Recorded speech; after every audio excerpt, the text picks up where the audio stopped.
बिस्मिल्लाहिर्रहमानिर्रहीम। कमसन रिजवाना तशद्दुद केस के अंदर आज से एक रोज कबल जो है वो मुलजमा सोम्या आसम की दोबारा से बाद अज गिरफ्तारी की जमानत खारिज होती है और उस जमानत के खारिज होने के बाद उनको उनके लिए हुक्मनामा जारी कर दिया जाता है कि वो जेल में रहेंगी। अब जब वो अगली अदालत में जाएंगे तो उसके ऊपर हम बाद में बात करेंगे। इस दौरान दो बड़ी जबरदस्त चीजें सामने आई हैं। पहली चीज मैं सबसे पहले आपके सामने रखूंगा कि जो चश्मदीद गवाह है, बच्ची के तशद्दुद का चश्मदीद गवाह, क्योंकि माँ बाप की तो गवाही को माना नहीं जा रहा। सिविल जज की बीवी की तरफ से बार बार ये अलर्ज किया जा रहा है कि माँ बाप तो झूठ बोल रहे हैं, माँ बाप ने तो खुद चोटें लगाई हैं, माँ बाप ने तो 6 साढ़े 6 घंटे के अंदर सारा वकूआ मैनेज किया है, बच्ची की हड्डियां तोड़ी हैं, बच्ची के जख्मों में कीड़े छोड़े हैं, सारा कुछ तो माँ बाप ने खुद किया है। और कल के दिन में एक नया स्टांस आया था कि बच्ची ने खाद वाली मट्टी खा ली थी। तो ये वाले स्टांस वो माँ बाप के ऊपर, उनके मौकफ के ऊपर तो यकीन नहीं कर रहे। तो अब एक ये जो मेरे हाथ में बयान है, ये चश्मदीद गवाह हैं जिन्होंने इस बच्ची के तशद्दुद को खुद देखा है। जो इस तशद्दुद, और वो फैमिली से भी नहीं है, वो बच्ची के साथ उनका डायरेक्टली कोई लिंक भी नहीं है। ये उनकी तरफ से बयान है। और ये बयान क्या है, मैं पहले मैं आप लोगों को बता दूं। जब आपने एक सीसीटीवी फुटेज देखी थी, जो है वो आप लोगों को दिखाया था कि क्या क्या हो रहा है और क्या मौकफ है जज आसम हफीज की बीवी सोम्या आसम का, और क्या मौकफ है माँ बाप का, और सीसीटीवी फुटेज क्या कहती है। हमारा फोकस था कि ये जुर्म हुआ है कि नहीं हुआ।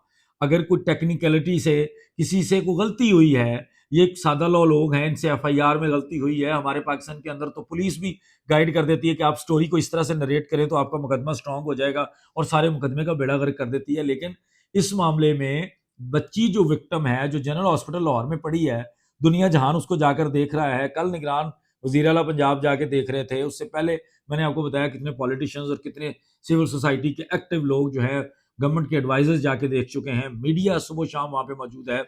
तो ऐसे मामले में बच्ची की हालत को अवॉइड नहीं किया जा सकता, इग्नोर नहीं किया जा सकता कि कानूनी नुक्ते से आप किसी की कोई बेनिफिट ऑफ डाउट जो है वो क्रिएट करें और वहां से निकल जाएं। तो ऐसे नहीं हो सकता। बहरहाल ये एक ऐसा बयान है जिसने सारी पोल खोल दी है, सारे मौकफ जो है वो उड़ा के रख दिए हैं सिविल जज की बीवी के। उसके सारे झूठ, उसकी सारी जो तफ्तीश के सामने उसके जो बयानात थे, सिविल जज की तरफ से जो एक ट्राई की गई है डिफरेंट तरीके से नैरेटिव बिल्ड करने की कुछ खास किस्म के लोगों के जरिए, वो सारा उड़ा के रख दिया है। ये जी जो चश्मदीद गवाह हैं, ये बस ड्राइवर हैं, जो स्काईवेज की बस के बस ड्राइवर हैं, जो इस्लामाबाद से सरगोदा का रूट है उसके ड्राइवर हैं।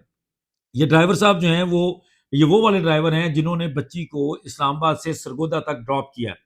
और इस ड्राइवर का बयान बहुत अहम है, क्योंकि ये वो वाहद चश्मदीद गवाह है जो बच्ची की उस हालत का गवाह है जब बच्ची माँ बाप के हवाले की गई और बच्ची कैमरों की जद में थी। उस दौरान बच्ची के साथ ना तो सिविल जज आसम हफीज की बीवी की तरफ से अलर्ज किया गया है कि बच्ची के साथ वहां पे कुछ किया गया है, तो सारा कुछ यही अलर्ज किया गया है कि वहां से बाद में जाके अलर्ज किया गया अगले 6 घंटों में। तो वहां पे जब बच्ची अभी तक कैमरों की जद में है, उस वक्त जो चश्मदीद गवाह है वो ड्राइवर है उस बस का। ड्राइवर साहब बयान करते हैं, मैं आपके साथ उसका जो स्क्रिप्ट कह लें, उसका जो उसका मफहूम बनता है, जो जरूरी चीजें हैं वो मैं आप लोगों के सामने रखूंगा। ड्राइवर साहब कहते हैं जी कि स्काईवेज का अड्डा है 26 नंबर, इस्लामाबाद का जो स्टॉप है उसके पास, पिंडी इस्लामाबाद का जो स्टॉप बनता है 26 नंबर, वहां पे काफी सारे बस अड्डाज हैं। उन बस अड्डों को, वहां में स्काईवेज का जो बस अड्डा है उसके ऊपर जो है वो बच्ची को लाया गया। मैंने जो देखा वो ये देखा कि बच्ची एक बड़ी लागर हालत में है। बच्ची की बड़ी हालत तशवीशनाक है, कमजोर है बच्ची, मतलब जख्मी हालत में है। बच्ची की हालत ऐसी नहीं है कि वो चल फिर सके।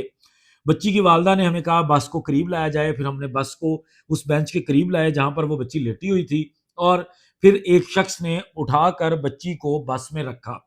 जब बच्ची को बस में रखा तो उस वक्त बच्ची बड़ी ही अजीब हालत में थी कि बच्ची जो है वो खुद से मूव नहीं कर पा रही थी, और बच्ची की हालत वाकई ही बहुत अजीब थी। मतलब ठीक जो माँ बाप अलर्ज कर रहे हैं कि बच्ची, और जो हमने सीसीटीवी फुटेज के अंदर भी देखा कि बच्ची के बाजुओं पे पट्टियां हैं, बच्ची के जख्मों के निशान, क्योंकि वो क्लोजली देख रहा था, वो सीसीटीवी फुटेज के अंदर हमें नजर नहीं आ रहा बच्ची का चेहरा, हमें उसकी चोटें नजर नहीं आ रही, लेकिन क्योंकि वो ड्राइवर जो था वो करीब से देख रहा था बच्ची को, उसके पास से बच्ची को गुजर के पीछे जाकर बिठाया गया। वो कहता जी बच्ची की हालत ऐसी थी कि फिर पूरा रास्ता हमें उसका खास ख्याल रखना पड़ा, और हमने उसको पीछे बिठा दिया। पूरे रास्ते हमने उसको बड़े हिफाजत से, उसे तरीके से हमने उसका ख्याल रखा। हम लोग उनसे बार बार पूछते रहे, और उसके बाद हमने सरगोदा तक जो है वो जितने घंटे का भी सफर था हमने वहां पर ड्रॉप कर दिया। अब ये वो चश्मदीद गवाह है जिसने बच्ची को उस वक्त देखा है जब बच्ची माँ बाप के हवाले की गई थी। अभी माँ बाप के पास कोई टाइम नहीं था कि वो बच्ची की नई चोटें डेवलप कर ले, बच्ची के जिस्म पे कीड़े छोड़ दे, बच्ची के आगे पीछे सर पे चोटें लगा दे।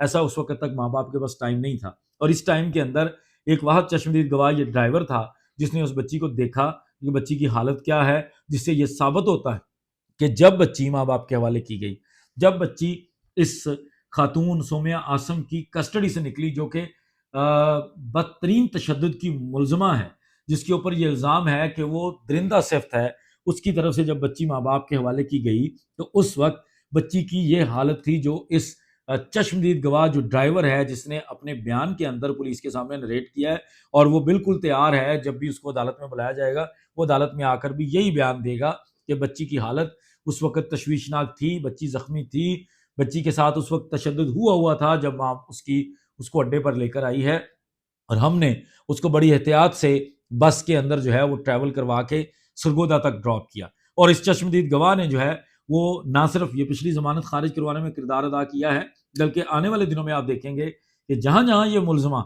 सोम्या आसम जमानत के लिए जाएगी, जिस जिस फोरम पर जाएगी, इस बयान की बहुत अहमियत होगी। इसके बाद एक और बयान है जो मैं आपको किसी और मुख्तसर वीडियो के अंदर बताऊंगा, कि एक और गवाह जो सोम्या आसम का गवाह है, लेकिन उसने भी बच्ची के हक में और माँ बाप के हक में बयान दिया है, वो भी आप लोगों के सामने रखूंगा। इजाजत दीजिए, बहुत शुक्रिया, अस्सलाम वालेकुम।